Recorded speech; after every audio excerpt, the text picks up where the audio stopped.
everyone, this is Paul Gale from paulgalenetwork.com, and thank you for joining me today for an interesting talk. This is different than my traditional video game talk, video game news, etc.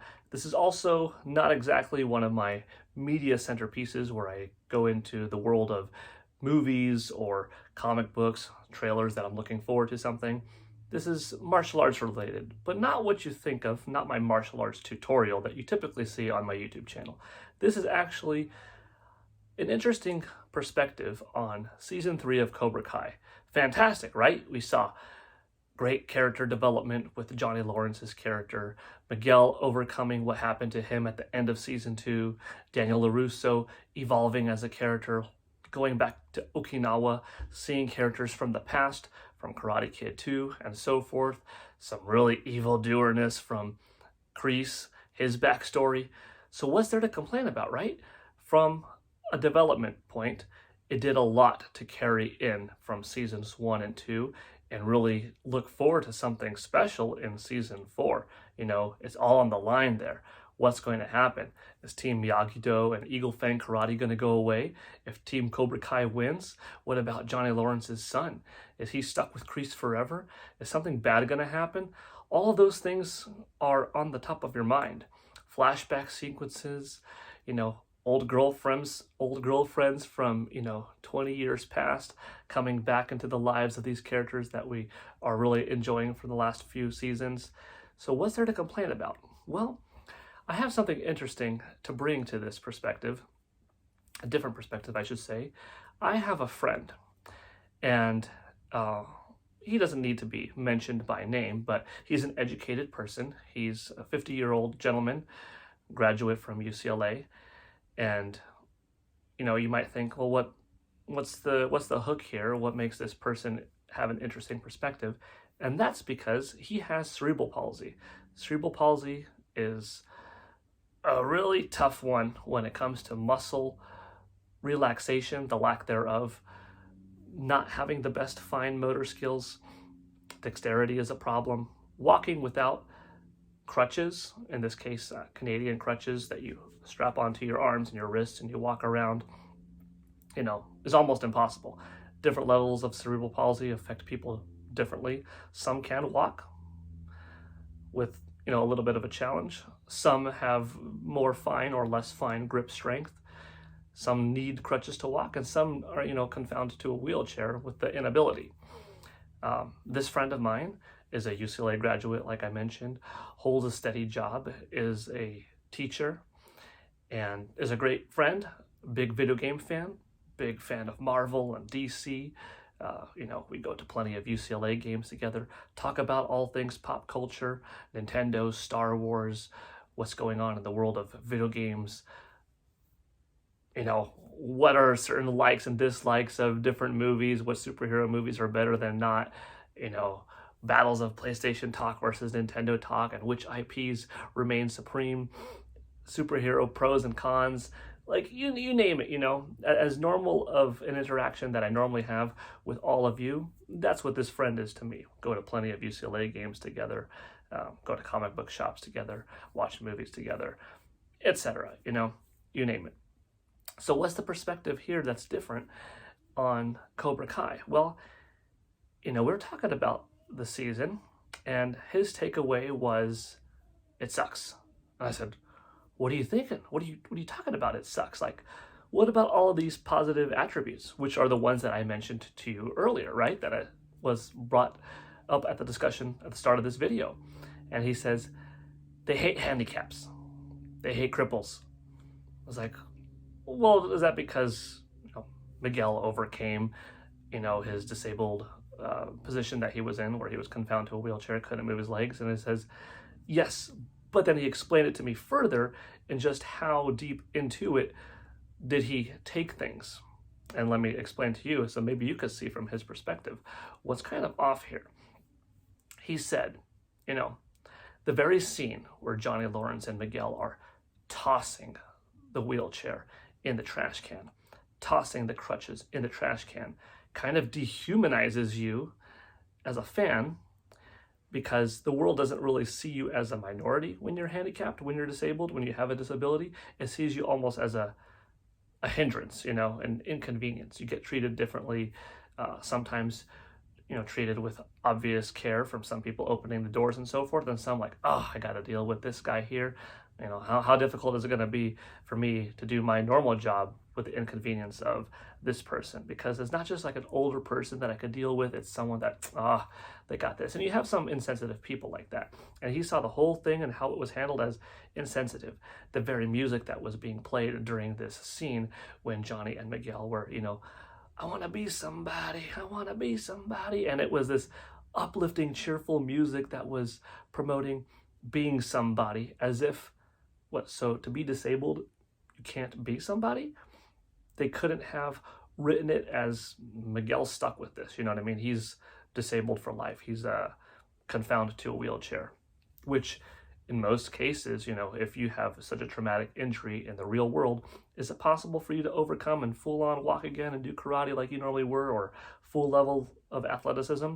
Possible, but the unfortunate reality is more often than not, you're not going to be quite the same.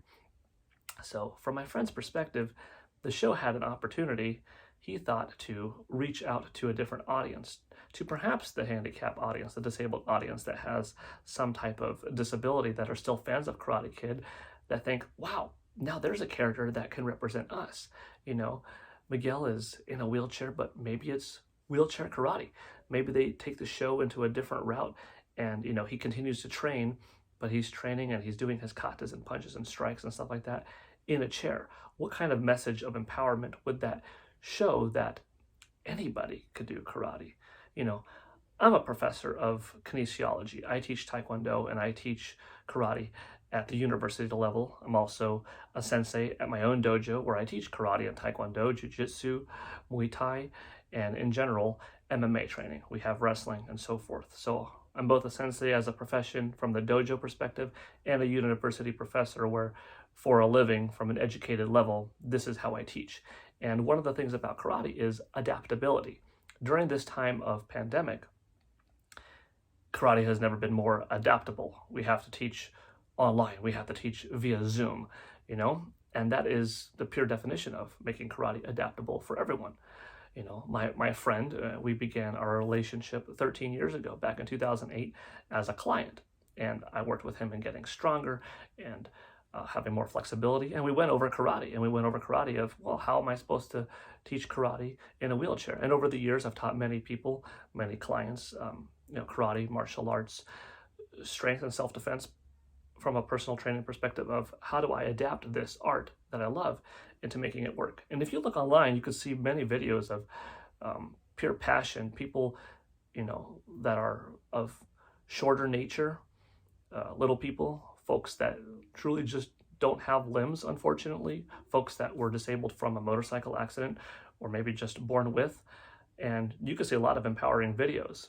And my friend thought, from his perspective, how much more powerful would that be? But he says, I don't know if anybody's going to feel the way I feel or care the way I care, because, my minority doesn't really get taken seriously, and then according to him, if you're not gay, if you're not black, if you're not, Mexican, if it's not LGBTQ related, you kind of get, shoved off to the side. If it's not anti-Jew, then there are the categories that get more prominently recognized in terms of bullying and whatnot, but not the disabled community. And he said, it's so hard to look at the show and accept its positive attributes when you get hit negatively so hard in another area. And I thought about it from that perspective, and watching it, I didn't see it initially myself.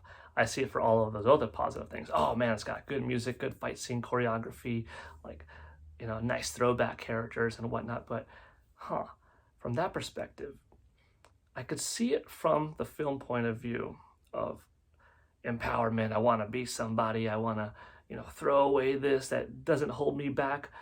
But the reality is, part of the message that you are sending, that I now realize, is, what does that say to the person that can't get out? A popular topic, and then, my friend and I talk about this quite often, is Barbara Gordon in comics. How, I don't have as many physically handicapped friends. I don't have as many disabled friends as my friend does. I have friends of multiple races, multiple backgrounds, people of different ages. You know, my very friend here that I'm talking about is 13 years older than me. I have folks that are younger than me that are friends, and so forth. Different colors, different religions, ethnicities, you know, gay, straight, bi, etc. But from a handicap perspective, I don't have as many.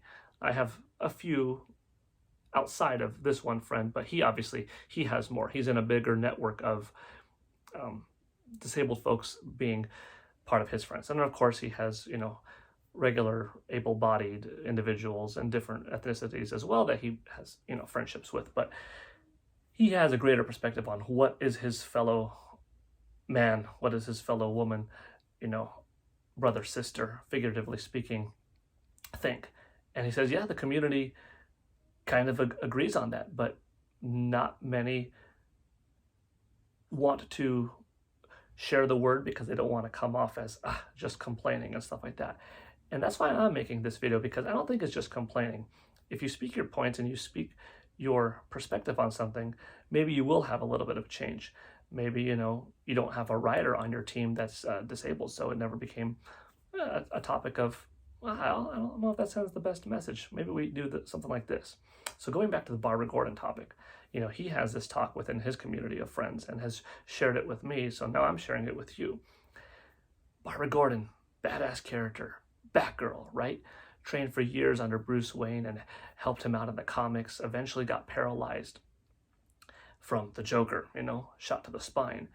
She went on to continue being a superhero, but from a wheelchair.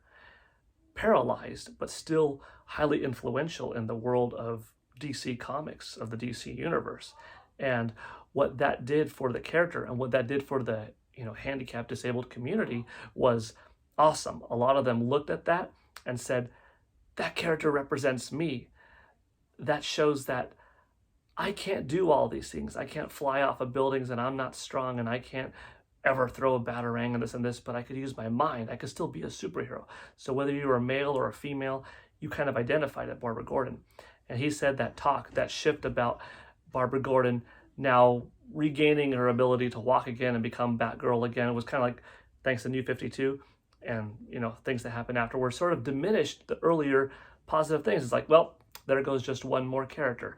So anyhow, I just wanted to share that point of view. And he kind of brought it to like this, to make you feel like this. And I'm sharing his words, but I do feel it myself when I watch it. I'm like, I see that now too. He said this, and maybe this would hit with you, because he said this, I think, would hit more people. What if in the hospital, Miguel got a shot, and the shot helped him walk again? But walking again also changed the actor to a different race, and they recast the character, and they made it a story element in the show that, oh, you know, we got to get you back. We got to get you back to being what you were, and not, you know, Caucasian or African American, black, darker skin, Asian. We had, you know, your eyes are a little bit different because they're a little bit, you know, looking more Japanese or Chinese than, you know, the Hispanic eyes and the whole look that you had before. And throughout the show, it was undoing it somehow, right? And then getting the actor back to normal. How many people would talk about, oh, so, you know, you changed the character from being, you know, Latin to black, and now you're undoing the black because it's got to get back to where he was before and can't succeed as this. Now, it is far-fetched, this kind of goofy territory when, like, well, a shot's not going to make you change color and stuff like that, but it was the best thing that he could do to come up with how would people react to that? Oh, that's racist. Oh, that's messed up. You're saying that it's not okay to do this. You couldn't just pretend, wink, wink, that the character just got recasted as Miguel and he's just a different actor of a different skin and stuff like that. No, you had to make it a story to be, you know, going back to where he was, because he couldn't be, you know, black anymore or couldn't be white anymore. He had to go back to being the true Miguel of how he looked like, the actor. Do you think people would throw a fit? And I said, yeah, probably people would throw a fit. People would be like, what? So first of all, you made that happen and then you undid it. Now, like I said, it's kind of shaky territory because you can't fully say that that's something real within the real world of what would happen, but it was the best that he could come up with how would you feel. So I'm just bringing to the attention, if we think of movies and cinema and video games and pop culture, and you look at all the different markets that we're trying to do, I think overall we're trying to get more woke, right? We're trying to be more understanding and more sympathetic, have more empathy towards everyone's needs. Writing characters to be of different backgrounds, different origins, different skin colors, ethnicities, sexual genders, preferences, religions, etc., to make everybody be able to identify better with the world and not feel like, there's nobody for me. But don't forget about the disabled community. I never forgot about, I worked as a physical therapist and as a personal trainer for many years. That was my degree. I have a Bachelor of Science in Kinesiology from California State University of Northridge. And, I've had many of my clients and good friends over the years be folks that, were disabled, whether born with, suffered from some accident, or just manifested something that, caused them to not have full functionality in one way or another. But, I'm not as aware as I could be. I try to look for things and find the positives. And sometimes there are some negatives. I'm not saying that Cobra Kai season 3 was bad, by no means. I loved it personally, but I look at it from a little bit different of a perspective now. And my kind of pitch to Hollywood, to you watching, maybe is, if you're on the right path and you're somebody that is making an attempt to be more understanding towards your fellow man and woman out there, that's awesome. Keep it up. We're going to be a better world for it now than we were, than our parents were, a few decades ago. But if you didn't think of the handicapped community for one reason or another, because you see, disabled folks being white, being black, being Hispanic, being Asian, etc., and sometimes they're not as vocal because they sometimes can't be, don't forget about them. All right, let me know what you think about the comments. This is PGN signing out with a little bit of a different take in today's discussion. But thank you for your time, as always. Bye.